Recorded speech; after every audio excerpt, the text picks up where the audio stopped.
사랑과 평화가 함께하는 가톨릭 한마당.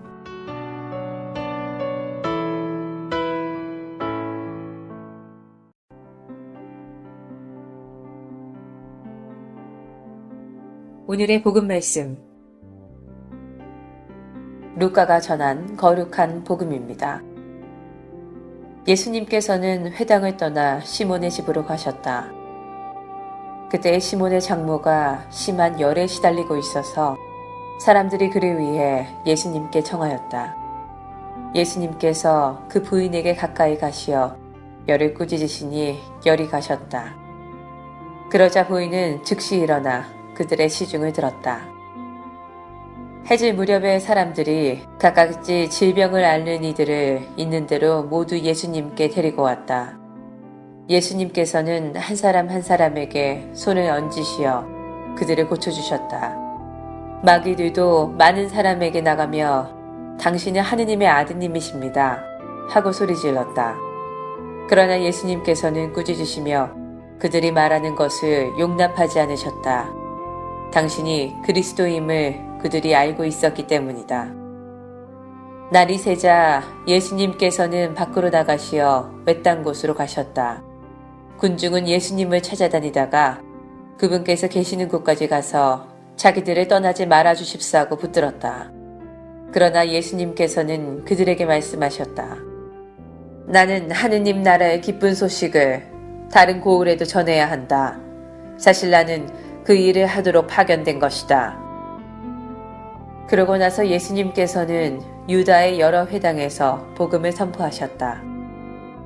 주님의 말씀입니다.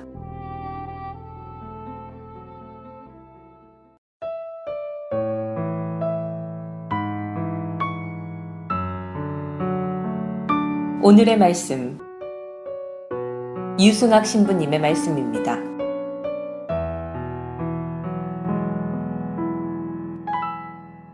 제가 스페인의 산티아고를 가기 위한 까미노 길 여정 중에서 있었던 에피소드를 하나 말씀드리고자 합니다.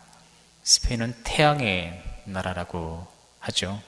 뜨거운 태양이 낮에 모든 대지를 달구면은 아주 더워서 밖에 나가 돌아다닐 수도 없습니다. 그래서 스페인 사람들은 시에스타라고 해서 낮 1시부터 한 3시, 4시까지 낮잠을 자는 시간이 있습니다.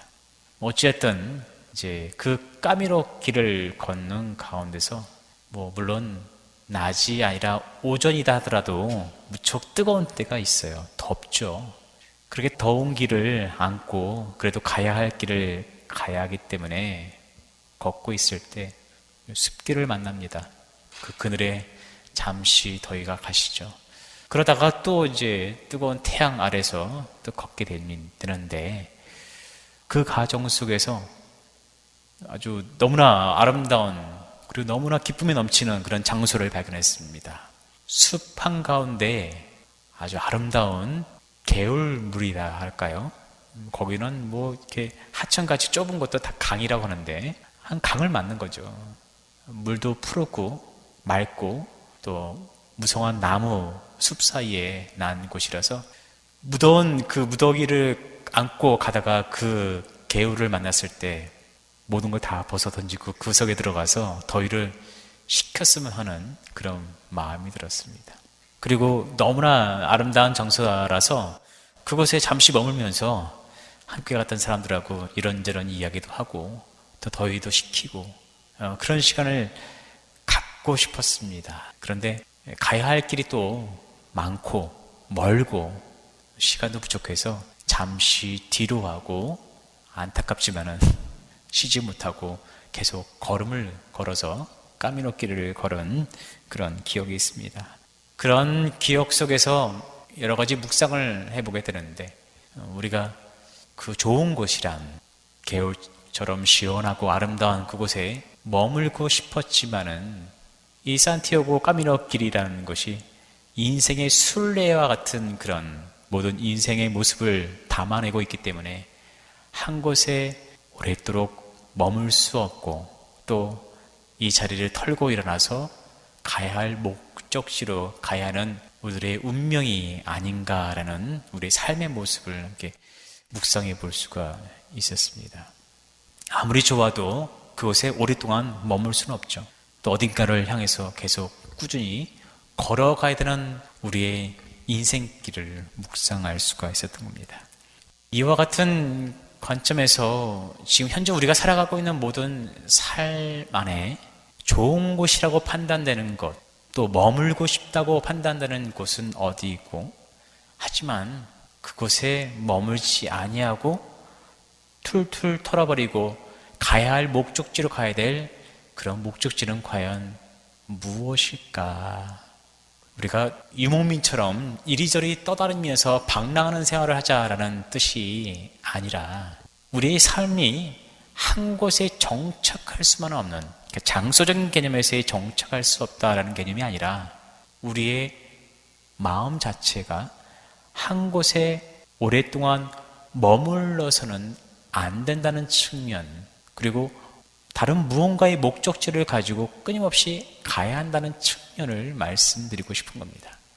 과연 우리 삶 안에 좋은 곳에 안주하려고 하는 우리의 모습은 무엇이고, 그리고 그것마저도 다 툴툴 떨어버리고 가야 할 목적지라는 것은 과연 무엇일까라는 것이죠. 이것은 저나 모든 신앙인이나 모든 사람에게 같게 적용되어야 될 부분이라고 생각이 듭니다. 오늘 우리가 함께 생각해 볼 것은 그겁니다. 근데 그 답을 우리는 복음 안에서 찾아볼 수가 있습니다. 예수님께서 앓는 사람들을 고쳐주면서 많은 사람들이 그분의 놀라운 기적들을 바라보게 되고, 그분을 계속 끊임없이 자기들과 함께 오랫동안 머물며 살도록 예수님께 청합니다. 근데 그때 예수님께서는 그들과 함께 머물지 아니하고 다른 고을에 가서도 하나님 나라를 선포해야 된다. 그리고 나는 이것을 하러 왔다라고 말씀을 하시죠. 보통 우리 일반적인 사람들 같은 경우에 나를 좋아하거나 나를 떠받들거나 또 내가 대단히 인기가 있습니다. 내가 다른 많은 사람들로부터 그런 존중을 받는 그런 상태라고 한다면은 누구나가 아마도 그러한 상태를 유지하기를 바랄 겁니다. 그런데 우리가 만약 그렇게 다른 이들로부터 추앙을 받는 그런 상태를 유지를 한다면은 위험한 것이 한 가지 있습니다. 자기 기만에 빠져버리거나 그 명예욕이 더욱 가면 갈수록 커진다는 겁니다. 자기도 모르는 사이에 애착과 집착이 생긴다는 것이죠.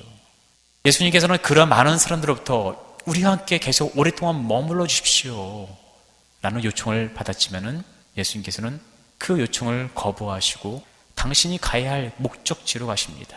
그 목적지라는 것이 장소적인 개념이 아니라 당신이 해야 할 일, 즉 많은 사람들에게 하나님 나라를 선포해야 되는 당신의 일, 그것이 당신의 삶으로서 가야 할 목적지라는 것이죠. 많은 사람들로부터 그렇게 추앙받고 인기 있는 정말 인기 짱인 분으로서 이곳에 함께 머물면서 끊임없이 그러한 모든 당신의 놀라운 능력들을 보여줄 수 있었지만은 당신이 가야 할 그 목적지를 위해서 그 모든 것을 거부하시고 떠나셨다는 것이죠.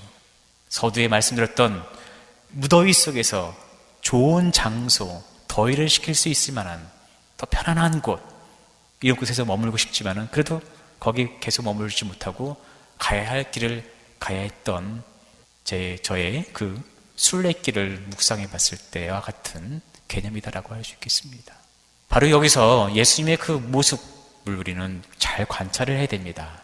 예수님은 무엇을 거부하시고 어디로 가시는가? 많은 사람들과 함께 머물 수 있었던 그런 모든 마음의 상태, 우리에게는 어떻게 적용될 수 있을까를 한번 생각을 해봐야 됩니다. 편안한 생활, 나의 어떤 내 위주의 기쁨, 내 위주의 편안함, 내 위주의 애착과 또 집착에 대한 모든 생활들을 한번 곰곰이 생각해 보셨으면 좋겠습니다. 사실 예수님은 우리 모두에게 가르쳐주는 우리 모두의 공통적인 목적지는 다름 아닌 하나님의 영광과 하나님 나라와 그것을 실현할 수 있는 이웃 사랑으로 나가야 됩니다. 좀 더 단순하게 말한다면은 이타적인 삶, 많은 사람들을 사랑하는 삶으로 가야 되는 것이 우리의 목적지입니다. 근데 우리의 생활을 잠시 돌아보면은 이타적인 삶보다는 내 중심적인 삶을 많이 원할 때가 많습니다. 내가 편리한 것, 내가 하고 싶은 것, 내가 갖고 싶은 것, 내가 원하는 것, 이런 것에만 머문다는 것이죠. 사실 이것을 다 내려놓고 우리 모두가 가야 될 그 목적지인 이타적인 삶, 다른 이들과 함께 더불어 살아가는 삶, 다른 이들과 함께 하느님 나라를 완성하는 삶, 그 삶으로 가야 한다는 것이죠. 예수님의 모습처럼 사실 우리 신앙인도 내 위주에, 내 중심적인 삶 안에 머물고자 하는 그 모든 것을 다 내려놓고 나를 떠나서 다른 사람들을 위한 삶으로 가야 한다는 것입니다. 오늘 시몬의 장모가 열병을 앓았다고 합니다. 왜 열병을 앓았을까? 이 열병은 과연 무엇일까? 생각해 보십시오. 베드로는 어부이고 그 아내가 있을 것이고 그 아내의 장모가 있는 것이죠. 베드로도 가장으로서 해야 할 일을 하고 생계를 꾸려나가야 돼요. 그런데 예수님이 베드로를 부르셔서 베드로가 어떻게 했습니까? 생계를 버렸지 않습니까? 배를 놔두고 예수님을 따라다녔죠. 이 현실적인 것을 봤을 때 베드로의 장모는 도무지 이해할 수가 없는 것입니다. 자신의 가족, 우리 안에 머물려고 하는 것이 모든 사람의 마음이기 때문에 베드로의 장모도 우리 가족을 위해서, 우리의 생계를 위해서 해야 될 일을 안 하고 왜 예수님이 가르쳐주시는 그런 삶을 향해서 계속 걸어가려고 하는가? 이것에 대해서 이해가 안 간 겁니다. 그래서 그 열병이라는 것은 일종의 화병입니다. 화병 아시죠? 베드로한테 무척 화가 난 겁니다. 화가 나가지고 이거 어떻게 할 수도 없고 예수님이 위대한 분이신 분이라는 것을 타서 많은 사람들이 얘기하고 있고 이거 내가 뭐라고 할 수도 없는 것이고 그러니까 끙끙 전전긍긍하면서 마음만 삭히고 있는 것이 화병입니다. 화병. 그래서 예수님께서 오셔서 시몬의 베드로의 장모를 위로해 준 겁니다. 위로해 줬더니 이제 그 화병이 가라앉아서 시중으로 들었다고 하죠. 이제야 비로소 이해를 하게 되는 겁니다. 그 전까지는 이타적인 삶, 예수님께 가르쳐 주시는 이 이웃을 사랑하는 그 삶에 대해서 베드로의 장모도 이해가 안 가는 것이죠. 어떻게 지금 우리 가족을 생각하고 나를 생각하고 사랑하는 아내를 생각하고 자녀를 생각해야 되는데 왜 다른 곳에 가서 엉뚱한 곳에 가서 생활을 하고 있느냐에 대한 것들에 대해서 이해가 안 됐던 겁니다. 사실 우리도 역시 마찬가지일 겁니다. 나 자신의 모든 것을 버리고 이타적인 삶을 산다는 것은 상당히 쉽지 않은 일입니다. 그렇다고 해서 지금 뭐 가족 다 버려라, 아내 남편 다 버려라, 성당에만 일을 해라 이런 뜻이 아닙니다. 영성적인 의미에서는 나만을 생각하려고 하는 마음들, 내가 갖고자 하는 집착들, 애착들, 나에게 해가 되는 영적인 이익이 아니라 영적인 악이 되는 것들을 버리라는 겁니다. 그리고 영적인 이익이 되는 이웃을 위한 삶으로의 길을 걸어가야 한다는 것을 뜻하는 겁니다. 예수님도 그 모든 영적인 도움이 안 되는 것을 버리고 영적으로 나아가야 될 그 목적지를 향해서 하느님 나라 선포, 그것을 위해서 나아가셨다는 겁니다. 우리도 이 점에 대해서 우리 모든 인생에서 나로부터 떠나는 순례자가 되어야 됩니다. 그리고 우리에게 주어진 그 목적지를 향해서 가야 합니다. 그것은 바로 이타적인 삶, 이웃을 사랑하는 삶, 이웃에게 자비를 베푸는 삶, 친절과 배려를 하면서 살아가는 삶, 나 자신만을 생각하며 나에게만 모든 관점이 맞춰지는 삶이 아니라 이웃을 생각해 볼 수 있는 그런 삶으로 우리는 목적지를 정해놓고 걸어갈 수 있어야겠습니다.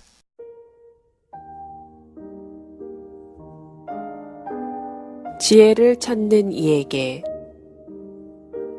목자의 품에 안긴 양은 자신을 해치려고 주위를 기웃거리는 늑대가 아니라 목자의 얼굴만 바라봅니다. 나는 내게 힘을 북돋아 주시는 그리스도를 통해 모든 것을 할 수 있습니다.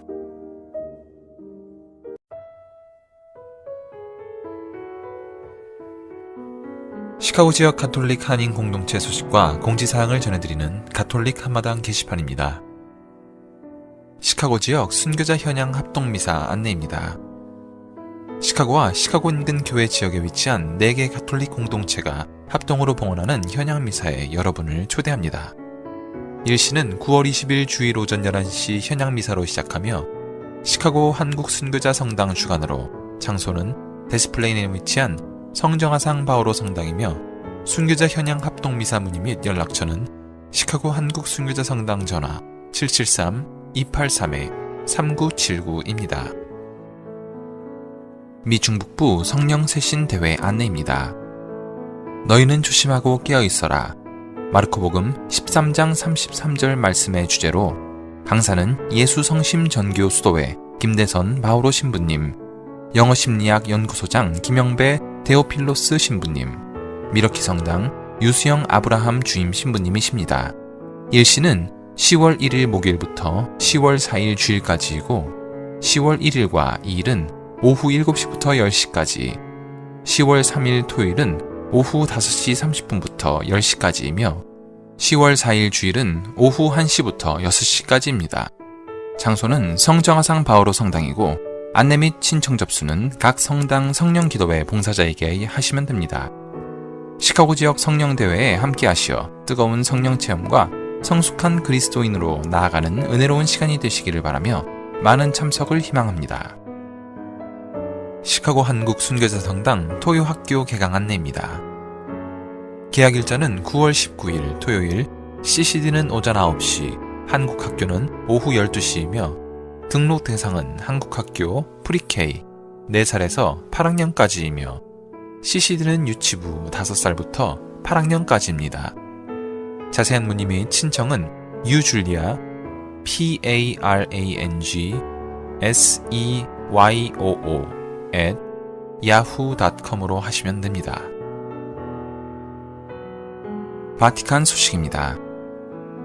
프란치스코 교황은 지난 8월 30일 로마 성 베드로 광장에서 열린 주일 정오 3종 기도에서 이주민들에게 가해지는 범죄는 모든 인류에 대한 공격이라고 말했습니다.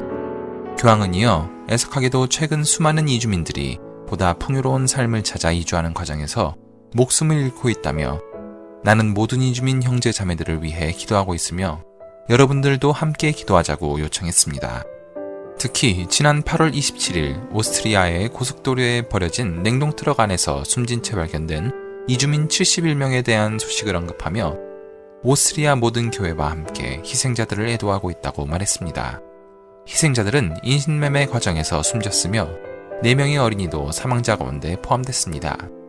교황은 우리는 희생자 모두를 하느님의 자비에 의탁하고 인류에 대한 공격인 이와 같은 비극을 막을 수 있는 협력을 이끌어내도록 하느님께 도움을 구하자고 말한 후 군중들과 침묵 속에 기도를 바쳤습니다. 스위스 현지 언론 보도에 따르면 사망한 이주민 71명은 이미 8월 26일 밤 냉동트럭 안에서 질식사한 것으로 추정되며 이 사건과 관련해 인신매매범 3-4명이 체포됐습니다. 또한 8월 28일에는 아프리카 이주민을 태우고 유럽으로 향하던 보트가 리비아 해안에서 침몰해 200여 명이 사망하는 사건도 발생했습니다. 한편 교황은 8월 26일 로마 성 베드로 광장에서 열린 수요 일반 아련에서 피조물 보호를 위한 기도의 날은 사람들이 어떻게 살아가고 있고 환경에 어떤 영향을 미치는지를 성찰하는 시간이 될 것이라고 재차 강조했습니다. 교황은 이날 수요 일반 아련을 마치면서 가톨릭 신자들과 선의를 가진 모든 이들이 정교회 신자들과 함께 9월 1일 오후 5시 로마 성 베드로 광장에 모여 피조물 보호를 위해 같은 뜻으로 기도하자고 요청했습니다. 세계 정교회의 수장인 바르톨로메오 콘스탄티노플 총대주교는 1989년 세계 정교회 신자들을 대상으로 피조물 보호를 위한 기도의 날과 같은 취지의 기념일을 제정하고 시행하고 있습니다. 교황의 기도 동참 요구에 부응해 영국 성공회도 피조물 보호를 위한 기도의 날에 영국 내각 성당에서 기념 행사를 열었습니다. 교황은 피조물 보호를 위한 기도의 날을 제정한 이유에 대해 현대 인류가 당면한 생태 위기를 극복하는데 가톨릭 신자들이 기여하기 위해서라고 설명했습니다. 이어 전 세계 교회들이 자연에 부정적인 영향을 보다 덜 끼치는 삶의 방식을 찾는 중요한 순간으로 피조물 보호를 위한 기도의 날을 보내게 될 것이라고 밝혔습니다. 지금까지 가톨릭 게시판 시간이었습니다.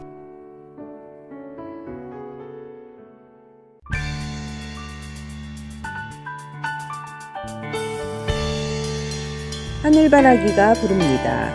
우리와 함께 주여.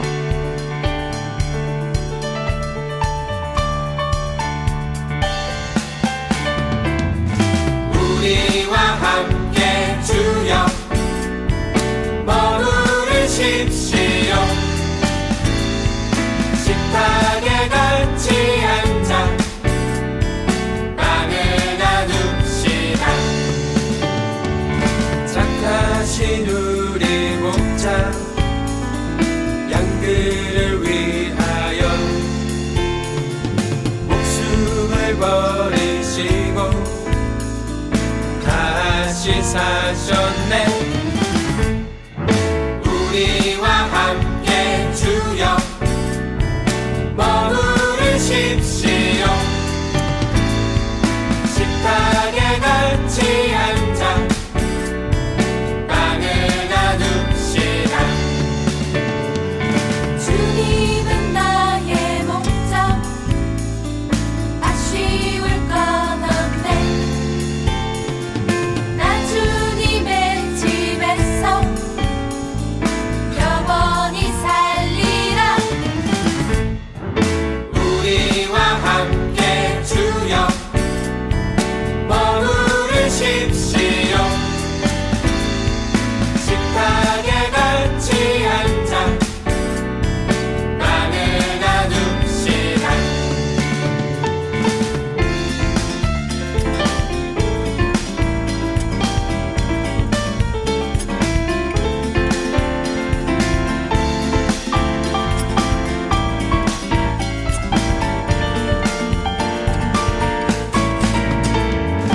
우리와 함께 주여 머무르십시오. 식탁에 같이 앉아 빵을 나눕시다. 파란 풀밭에 나를 눕게 하시고 생수를 마시어라. 불터로 나를 끌어주시다. 우리와 함께 주여 머무르십시오. 식탁에 같이 앉아 빵을 나눕시다. 식탁에 같이 앉아 빵을 나눕시다.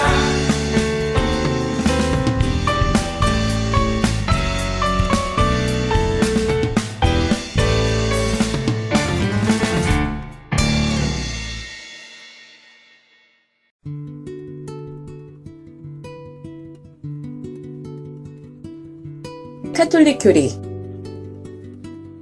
성체성사에 대해서 구약성서는 무엇을 말해주나요? 성체성사의 예표는 구약성서에서 나타납니다. 이스라엘이 이집트에서 탈출할 때 사막이 내린 만나는 하느님께로부터 오는 참된 선물, 즉 하늘에서 내려온 참된 빵인 성체성사의 예표입니다. 예수님은 성체성사의 신비를 어떻게 준비시켰나요? 예수님은 구약의 예표를 완성하고 실현하십니다. 그분은 생명의 빵이십니다. 예수님은 군중에게 빵의 기적을 행하여 배불리 먹게 하시고 구약의 만나와 당신 자신을 비교하면서 하늘의 빵을 약속하셨습니다. 그리고 당신이 바로 하늘에서 내려온 살아있는 빵이라고 말씀하셨습니다. 정말 잘 들어두어라. 하늘에서 너희에게 진정한 빵을 내려주시는 분은 내 아버지이시다. 하느님께서 주시는 빵은 하늘에서 내려오는 것이며 세상에 생명을 준다. 그리고 당신이 주실 빵은 곧 당신의 살로서 이 빵을 먹는 사람은 누구든지 영원히 살게 될 것이라고 말씀하셨습니다. 예수님은 언제 성체성사를 설정하셨나요? 예수님은 당신이 잡히시던 날 저녁에 제자들과 함께 식사를 하시면서 빵과 포도주의 축성의식을 행함으로써 그것이 성체와 성혈이 되게 하셨습니다.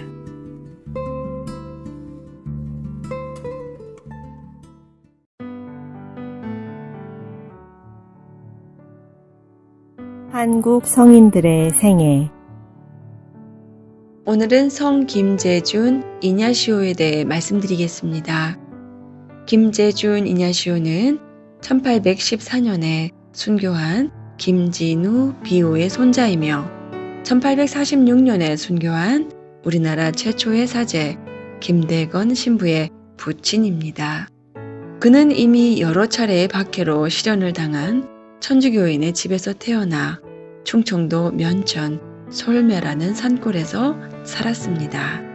혼인 후에는 경기도 용인으로 거처를 옮겨 살림을 시작하고 아내 우르슐라와의 사이에 아들을 낳으니 그가 바로 최초의 조선인 신부 김대건 안드레아입니다. 신심이 두터웠고 매사에 성실했던 김이냐시오는 만사를 주님의 섭리에 맡긴다는 자세로 살았기 때문에 아들 김대건 안드레아가 프랑스인 모방 신부에게 선택되어 마카오로 유학을 떠나게 되었을 때에도 온 가족이 당하게 될 무서운 형벌과 환난을 오로지 주님의 안배와 섭리에 맡기고 아들을 보냈다고 합니다. 아들 김대건 안드레아가 홍콩 마카오로 떠난 후 그는 관원들의 추격을 당하지 않을 수 없었습니다. 이리하여 기해년 9월 중순 배교자 김여상이라는 자가 포조를 이끌고 그의 집으로 몰려왔습니다. 증인들의 말에 의하면 김재준 이냐시오는 기운이 장사여서 대여섯 사람쯤은 해치울 수 있었으나 조금도 반항하지 않고 포승을 받았다고 합니다. 포도청으로 붙잡혀간 이냐시오는 사악을 신봉한다는 죄와 아들 김대건 안드레아를 국법을 거스르고 조선을 떠나 마카오에 가게 하였다는 죄, 즉 국사범이라는 중죄를 가해 똑똑한 형벌을 당하게 하였다고 합니다. 그러나 안타깝게도 그는 이러한 형벌을 견디지 못하여 결국 배교하였다고 합니다. 그러자 옥에 있는 신자들이 그의 죄가 대단히 크다는 것과 배교했다 해도 석방될 수 없다고 이야기를 해주며 석방되는 것은 꿈에도 생각하지 마십시오. 당신은 의심 없이 처형될 것입니다. 그러니 마음을 돌려 당신의 잘못을 고백하고 재판관 앞에 나가 배교하겠다고 한 말을 취소하고 순교자로 세상을 마치도록 하십시오. 하고 거듭 권고하였다고 합니다. 이리하여 그는 형조에 출두하여 배교한 것을 취소하고 이어 세 차례나 혹형을 당하였지만 다시는 마음을 굽히지 아니하고 사형 선고를 받았다고 합니다. 마침내 1839년 9월 그는 아들 김대건 신부의 장한 모습도 보지 못한 채 서서문 밖에서 칼에 목이 베이는 참수형을 당하니 그때 그의 나이는 44세였습니다.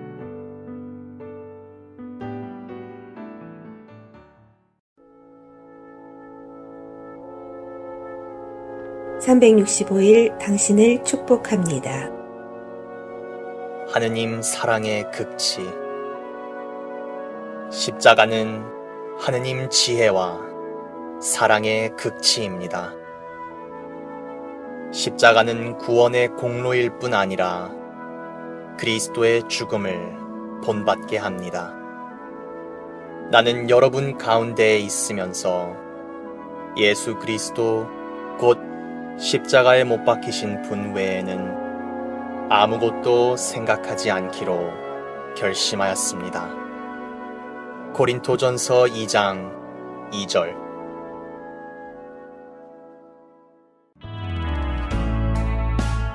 지금까지 시카고 지역 4개 한인 성당 제공 가톨릭 한마당이었습니다.